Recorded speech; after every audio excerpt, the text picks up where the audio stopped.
అంటే మీరు ఎప్పటి నుంచో ఇండస్ట్రీలో ఉన్నారు. సో ఒక ఆడపిల్ల ఇండస్ట్రీలో సర్వే అవ్వాలంటే చాలా కష్టాలు పడాలి, చాలా ఫేస్ చేయాలి. సో అలాంటిది మీ అమ్మాయిని హీరోయిన్గా చేయటం ఎంతవరకు అది రిస్క్ అనుకోవాలా, లేకపోతే మీకు ఆల్రెడీ సర్కిల్ ఉంది కాబట్టి ఒక వే అనేది? అంటే ఫస్ట్ ఆఫ్ ఆల్ బేసిక్గా మీరు అన్నట్టు ఆడపిల్ల సర్వైవ్ అవ్వాలంటే కష్టపడాలి అన్నారు కదా. భగవంతుడి దయ వల్ల నేను ఏ రోజు టీవీ ఇండస్ట్రీలో కానీ సినిమా ఇండస్ట్రీలోని కష్టపడలేదండి. బికాస్ ఐ కేమ్ ఫ్రమ్ అంటే ఐ మీన్ కొన్ని ప్రాబ్లమ్స్ అదే చెప్తున్నా. టీవీలో ఉన్నప్పుడు మా ఆయనే డైరెక్టర్ కాబట్టి నేను చేసే ప్రోగ్రామ్స్కి I was queen there. And cinema నేను చేస్తున్నప్పుడు సినిమాకు కూడా నన్ను వరించి నేను సినిమాలోకి తీసుకున్నారు కాబట్టి నాకు ఆ రెస్పెక్ట్ ఎప్పుడు ఇచ్చారు.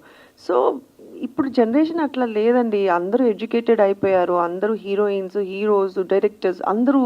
సో ఎవరిని తక్కువగా ఎవరు చూడట్లేదు, అందరికీ ఆ రెస్పెక్ట్ ఇచ్చే చూస్తున్నారని నేను అనుకుంటున్నా. ఒకప్పుడు ఫీల్డ్ వేరేమో నాకు తెలియదు కానీ ఇప్పుడైతే అట్లా లేదు.